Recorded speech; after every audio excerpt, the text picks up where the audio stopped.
Nation of Fit in 10, it is day 42. That means we are rounding out the end of week 6. 4 more weeks to go, 6 weeks in. Time flies. Time is flying. And of course, you have your scans this week. Hopefully, you've been good the last 3 weeks.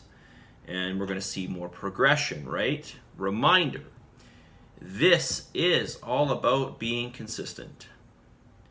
With what? With reasonable means, right? It's about being consistent with reasonable means. That's what it's about. Okay? It's not about being inconsistent with extremes. Okay? That doesn't work. Okay? It's not about being consistent with extreme measures, because that will not produce long-standing results, right? We want to think long-term. All right. Yesterday, we had a little discussion with regards to training and losing visceral fat, subcutaneous fat, but I failed to mention the difference between the two. All right, so there's actually 3 main types of fat in the body. The visceral fat is the fat that sits basically beneath the abdominal cavity, in between our organs. And the subcutaneous fat is the fat that sits underneath our skin that we can pinch. And of course, there's one more, and that's called ectopic fat. That's fat inside your organs. Okay, but generally, visceral fat gets a bad rap. Okay, now whether that's true or not, having a lot of visceral fat, we tend to see it in people who have general metabolic dyslipidemia, which is like basically a fancy way of saying like people who have a lot of the trademarks or blood work with markers that are not in a good range, and that's due to lifestyle. Okay, things like high blood sugar levels, high insulin levels, high inflammatory markers, poor cholesterol levels, high blood pressure, etc., tend to be overweight. We tend to see in these types of people, generally speaking, not always, but more visceral fat. So it's definitely correlated with some unhealthy markers. So, anyways, that's the difference between visceral fat, subcutaneous fat, and ectopic fat, which we didn't talk about yesterday. Okay. So I'm getting back to some questions here because there's these odd questions that I missed, these odd entries that I missed. I won't go into details about how it got missed, but it's just basically the way I was scrolling through WordPress. It's the way I was doing it. Yes, I'm going to blame the program, and I'm not going to take responsibility. No, I should take responsibility. But the way I scrolled through is it just skipped them. I didn't realize that until I looked at the list of them, and I could see that I had missed some. So, anyways. All right, so a question that I already answered. This is an older question, but I'm still going to answer it because I think it's important. Okay, so you're going out for dinner. What do you do? If you're going out for dinner, you need to eat basic. Although I really encourage you to eat basic regardless. Basic is, again, like real whole food, right? So you're going out to eat steak and potato, right? Steak, vegetables, potato, something like that. A piece of fish, some rice. These are much easier to try to estimate. You generally know what's in them. There's really no guesswork, right? We want to minimize the guesswork. We want to be as accurate as possible. I was at a memorial last night, and this person who passed away was in the fitness industry. There are a lot of fitness people there. One guy actually brought his scale to measure his food. So granted, he was competing soon. He's competing in like 3 weeks. So anyways, people do what they have to do. It just all depends on how much it matters to you, okay? All right, so eat basic, okay? Try to eat basic. Generally, if you're getting meat, they'll tell you exactly how much is in there, right? Another good example would be a salad with some sort of meat like chicken or something, or prawns, something like that. Okay? I hope that helps you. All right? Don't be going for stuff like, I don't know, you shouldn't eat this one anyways, right? But like a pasta dish or something, or, I don't know, jambalaya. You don't even know like how much of what's in there, right? It's so hard to measure. Okay. All right. Hot pot. Stay away from hot pot. Okay. Next question here. Okay, so this is a bit of a long one here. All right, so this person says, I'd be interested to learn more about how weight is impacted by different types of body composition. As an example, I am not losing any weight. By the way, this is before the second scan. This entry was put in just before the second scan. I believe it was. I am not losing any weight on this challenge so far, but I do feel like my body composition is changing, more muscle, less fat. We'll see if that's true at the scan. I'm wondering if there is a normal transition where the body burns up the fat and grows muscle, but at some point the muscle gain, fat loss will level out eventually and we'll actually lose some weight. Or whether we'll just continue to transition from fat to muscle until the body fat is at a very low level, but that won't translate into weight loss until I actually start to lose muscle too. Just curious. No. Listen, you're not going to really gain that much muscle in this program. As much as you think you will, it's highly unlikely that you will, okay? Most people, we see a change of, maybe a pound or two. And it's even hard to say because there's variance with your muscle mass reading, okay, because of the glycogen.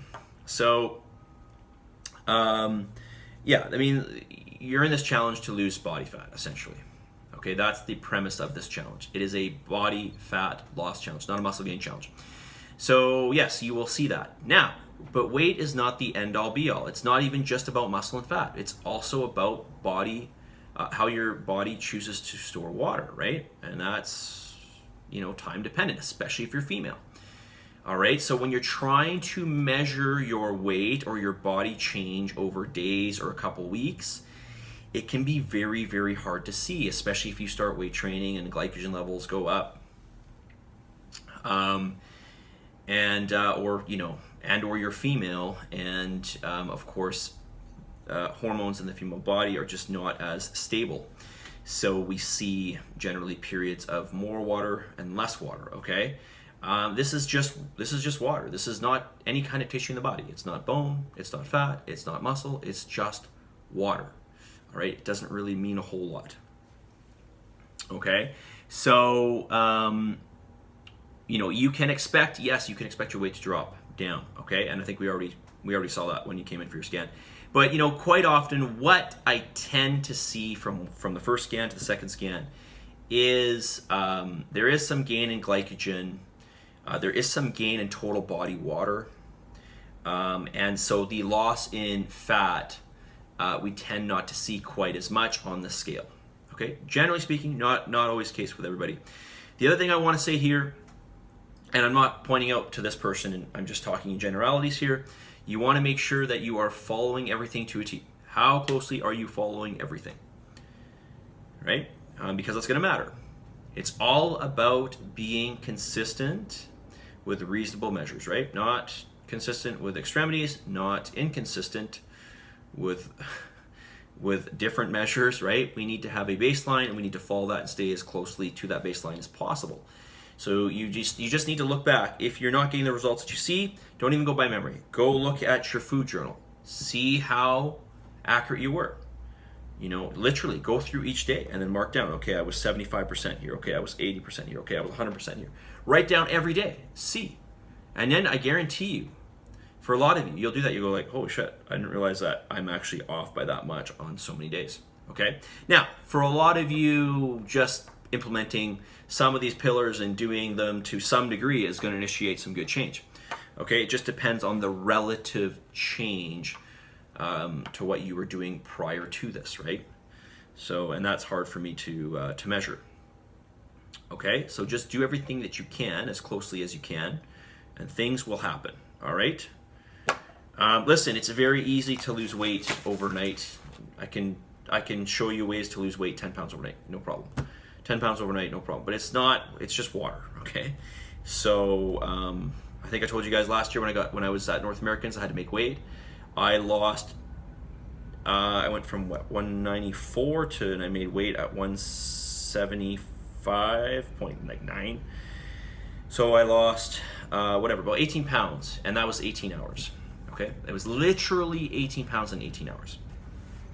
Not something I would ever suggest doing. Certainly not something that's healthy. But the point is like, did my body composition change in 18 hours? Not really, no. Okay, probably not really at all. Okay, and if it did, we're talking like that much, right? Okay, so weight is just weight, doesn't mean anything. If you really want to lose weight, this is a bit of I'm just being a bit facetious here, but just cut off a limb and your weight will drop right down. But I think you understand the point here, that that's not really what you want, right? Okay, think muscle for long-term muscle preservation and muscle building if you can. Okay, of course everybody can put on a little bit of muscle. That is going to be your best friend. That is going to be your engine, your driver to keep fat off. It's also going to be your driver to keep your metabolism running as high as possible. It's also going to be your reservoir for helping you to maintain a better blood sugar balance, which is going to make you more apt not to store body fat from sugar, and the list goes on and on and on. Okay, I cannot speak highly enough for muscle mass. Not huge amounts of muscle mass, because it's not going to happen. Believe me, you will not gain huge amounts of muscle. You won't. Okay, but gaining a little bit is going to help you tremendously. Okay, all right. Holy crap, I'm at 11:30.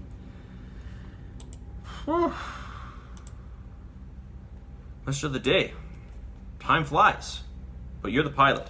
Time definitely flies. Time flew through this video, but time is really flying here. We got 4 more weeks to go, and I want to remind you that you are in control of this. Not obviously, you're not in control of everything, but you are in control largely of the choices that you make. Of course, make the right choices, be consistent, have faith in the challenge, and you will see, you will be quite happy, I think, okay?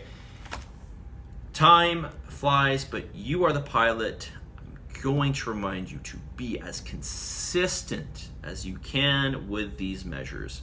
It's about a little bit every day.